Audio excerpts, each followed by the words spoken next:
you're playing rogues wrong. Now, there is no right or wrong way to play any class. As long as you're having fun, you're playing it correctly. However, if you find yourself saying at the end of every session, man, I wish my rogue was doing more damage, there's a couple things you could have done differently. So we all know that the rogue was kind of nerfed with 1D&D, and that's okay. I would still argue that it is one of the better support DPS classes for a couple of reasons. I mean, you have sneak attack, right? Which sneak attack in the beginning is kind of slow going. It's not like mounting a massive amount of damage. And some people would argue that it's kind of hard to use. But you're going to go with a longbow. Hear me out. You get sneak attack as long as the enemy you're attacking is within 5 feet of one of your allies. You're going to have some melee fighting allies. It's just the way of things. You're going to help those melee fighting allies kill all their targets. And by that I mean you're going to kill all their targets for them. I don't ordinarily approve of kill stealing, but hey, you know, as long as everybody survives the fight, that's what matters, right? So the first couple levels, you're going to heavily rely on your sneak attack damage. You're only going to be targeting anything that one of your melee fighters is already in combat with to make sure you get that sneak attack, get all that bonus damage. At level 3, though, you get steady aim, which means that you can reduce your movement to 0 and immediately have advantage on your next attack for that combat. But it's got to be with a ranged weapon. No big deal. You've been using a longbow. Let's stick with that longbow. Keep in mind, with 1D&D, they've got the musket added in as a martial ranged weapon, so you could also use that should you save up enough gold for it. Whatever, it's 1d12 for the musket, 1d8 for the longbow. Both equally good choices, especially starting out. So just keep that in mind. You also get to pick your subclass. I recommend the Assassin subclass for a handful of reasons. For me, it's super fun, but also you get Assassinate, which Assassinate, for those of you who don't know, gives you advantage on your initiative roll, which means you have a better chance of going first. Getting more attacks in is always a must. It's great, okay? It is. At 5th level, you get 2 things. You get Uncanny Dodge, which means if you see your attacker that's landing hit on you, you can take a reaction to cut the damage in half, round it down. You're using a ranged weapon, most likely a longbow, possibly a musket, ranged weapon. You're seeing any attacker coming at you.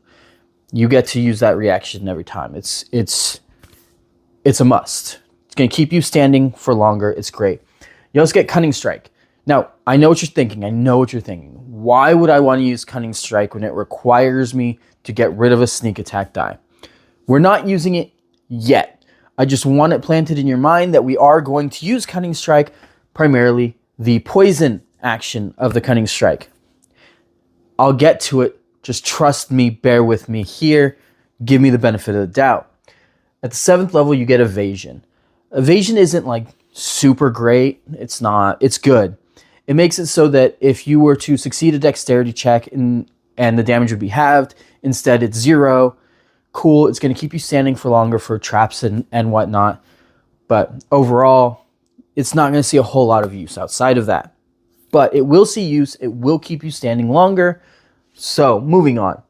At level 18, should you stick with the rogue that long, which at that point, you're just going to be a level 20 rogue once you hit level 20. But at level 18, you get Elusive.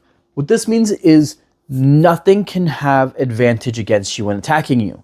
So, should your DM decide to throw some rogue NPCs at you, they don't have advantage. They can't sneak attack you.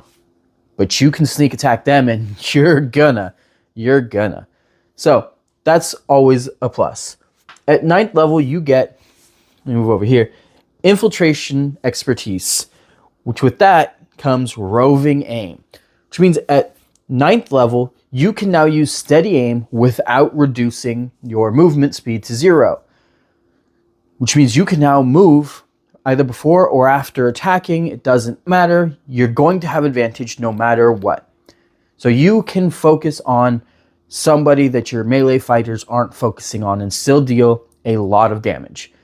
It's fantastic. At 13th level, this is where the Cunning Strike comes in. You get Venom Weapons.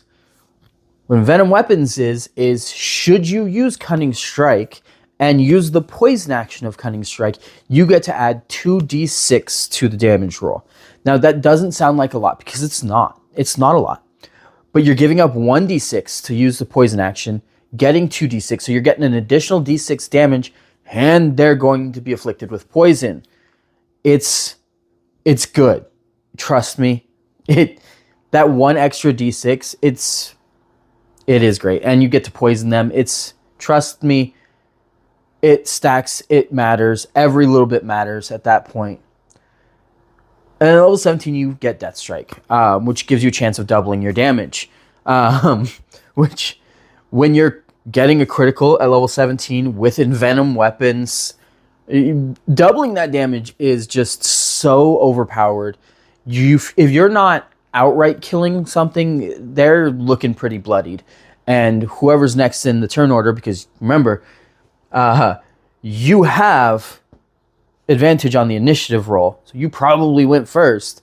So whoever goes after you is going to kill that person. That's almost immediately one enemy out of the fight. Cool, good riddance. We don't want you here, right?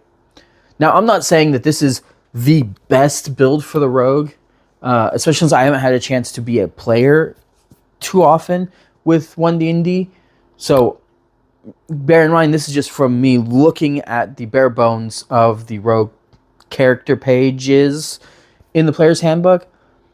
But this, from what I've seen, without accounting for, without going through all the feats, without accounting for magical weapons and whatnot, bare bones, this appears to me to be one of the highest damage outputting versions of a rogue out there. Feel free to correct me if somebody else has made a video about something that does more damage. I'd be happy to watch it. If you disagree with me, let's talk about it in the comments. I love the rogue. It was one of my first classes when I first started playing. The rogue and the bard, my two favorite classes. They're very near and dear to my heart, which is why I was very upset when they messed with the rogue with this new edition.